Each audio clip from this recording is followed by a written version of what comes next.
हरे कृष्ण। व्यासदेव कृत श्रीमद्भगवद्गीतार गीता महात्म्य मनुष्य जीवन पाई गीता पाठ अत्यंत जीवन सार्थक। मानव जाति पाई गीता पाठ सुदर्शनीय मार्ग।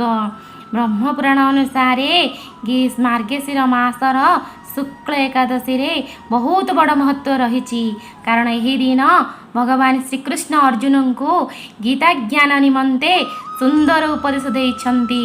सेथिपाई एहाको गीता जयंती नाम प्रसिद्ध। एहाको मध्य मुख्य एकादशी नाम मध्य कहा जाए। भगवान श्रीकृष्ण एवं अर्जुन को नहीं गीता ज्ञान निमंते मानव जातिर सुंदर गठन किपरि कराजिब गीता ज्ञान निमंते उपदेश होइअछि। हरे कृष्ण।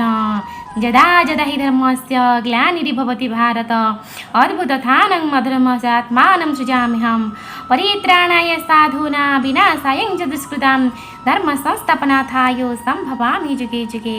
हरे कृष्ण।